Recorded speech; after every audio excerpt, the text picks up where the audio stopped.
क्या एस्ट्रोलॉजी वाकई ब्रह्मांड की भाषा है या सिर्फ हमारे दिमाग का भ्रम है?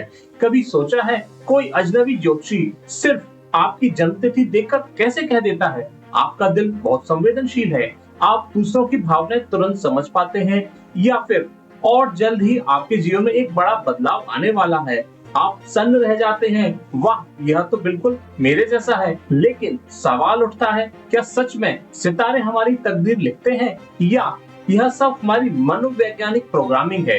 क्या हम राशियों को पढ़ रहे हैं या राशियां हमें? आइए आज हम खोलते हैं वो रहस्य जो तय करेगा कि एस्ट्रोलॉजी एक कॉस्मिक ट्रुथ है या हमारे माइंड का इल्यूजन। सोचिए, दो बच्चे एक ही अस्पताल में एक ही मिनट में एक ही ग्रह नक्षत्र के नीचे जन्म लेते हैं, जन्म कुंडली लगभग कॉपी पेस्ट एक जैसी, फिर क्यों एक अमीर बिजनेसमैन बनता है और दूसरा जिंदगी भर बेरोजगार रहता है? यही है जुड़वा बच्चों का ज्योतिष विरोधाभास यानी कि पैराडॉक्स। जो सवाल उठता है, क्या सितारे सच में हमारी तकदीर लिखते हैं या हम खुद अपने कर्मों से कहानी बदलते हैं? ज्योतिष कहता है जन्म का समय, ग्रहों की स्थिति और नक्षत्र व्यक्ति का भाग्य तय करते हैं, लेकिन अगर दो बच्चों की बर्थ टाइम, बर्थ प्लेस और प्लैनेटरी पोजीशंस लगभग एक जैसी हैं, तो उनकी पर्सनैलिटी, लव लाइफ और कैरियर भी एक जैसी होनी चाहिए, है ना? लेकिन ऐसा कभी नहीं होता है दोस्तों। यही है पहला झटका जो देता है एस्ट्रोलॉजी को क्वेश्चन मार्क। दोस्तों, भारतीय परंपरा में ज्योतिष को हम समझते हैं। भारत में ज्योतिष सिर्फ भविष्य बताने का माध्यम नहीं है, बल्कि जीवन का विज्ञान माना जाता है। ज्योति का अर्थ है प्रकाश जो अंधकार में मार्ग दिखाए। प्राचीन ऋषियों ने ग्रहों की गति और मानव जीवन के बीच संबंध खोजने की कोशिश की। जन्म कुंडली, दशा, नक्षत्र ये सब ब्रह्मांडीय ऊर्जा के पैटर्न माने गए। उदाहरण के तौर पे मान लीजिए, महाभारत में विदुर ने धृतराष्ट्र को ग्रहों की स्थिति से युद्ध का संकेत दिया था। राजाओं के दरबार में राज ज्योतिषी होते थे जो नक्षत्र देखकर निर्णय लेते थे युद्ध कब शुरू हो या फिर विवाह कब होना चाहिए। पर सवाल यह है, क्या वो ग्रह सच में हमारी किस्मत बदलते हैं या सिर्फ हमारी मानसिक तैयारी का एक हिस्सा भर हैं? तो दोस्तों, अब समझते हैं पश्चिम दुनिया में एस्ट्रोलॉजी के बारे में क्या कहा गया है। पश्चिम में भी ज्योतिष सदियों से मौजूद है। बेबीलोनियन एस्ट्रोलॉजर से लेकर ग्रीक और रोमन साम्राज्य तक हर राजा का कोर्ट एस्ट्रोलॉजर होता था। लेकिन 17वीं सदी में जब साइंटिफिक रिवॉल्यूशन आया, न्यूटन, गैलीलियो और केपलर ने कहा ग्रह भले ही शक्तिशाली हों, पर उनका मानव के जीवन में सीधा प्रभाव नहीं पड़ता है। फिर भी आज भी यूरोप और अमेरिका में लाखों लोग एस्ट्रोलॉजी एप्स और ज़ोडिएक डेटिंग पर विश्वास करते हैं। क्यों? क्योंकि शायद हर इंसान चाहता है कि कोई उसे टुमारो की झलक यानी कि कल की झलक दिखा दे। अब दोस्तों, हम समझते हैं साइंस इसके बारे में क्या कहता है। जुड़वा बच्चों में डीएनए और बर्थ मूवमेंट लगभग आइडेंटिकल होते हैं, फिर भी उनका जीवन, outcomes, environment, parenting, trauma, society और सेल्फ बिलीफ से भी बदलते हैं। बात है 2003 की।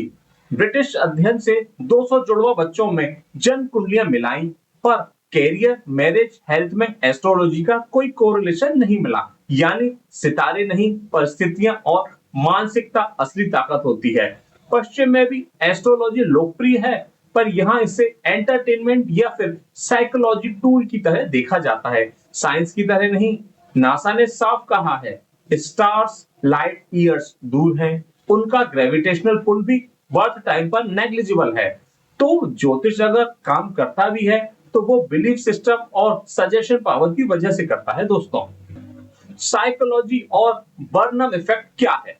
1956 यानी कि 1956 में एक अमेरिकी मनोवैज्ञानिक बर्ट्रम फॉरर ने एक प्रयोग किया। उन्होंने अपने छात्रों को व्यक्तिगत विश्लेषण दिया और सबको कहा कि वो बिल्कुल सही हैं, लेकिन बाद में पता चला सभी को एक ही जेनेरिक पैराग्राफ दिया गया था। इसे कहते हैं बार्नम इफेक्ट, जहां इंसान किसी भी वेग सामान्य बात को सटीक मान लेता है अगर वो थोड़ी सी भी उसे फिट बैठती दिखती है। उदाहरण के लिए, आप कभी कभी बहुत मिलनसार होते हैं पर कभी कभी अकेले रहना पसंद करते हैं। यह बात हर इंसान पर सही बैठती है। तो दोस्तों, अब मैथमेटिकल प्रोबेबिलिटी और प्रिडिक्शन से एस्ट्रोलॉजी को समझने की कोशिश करते हैं।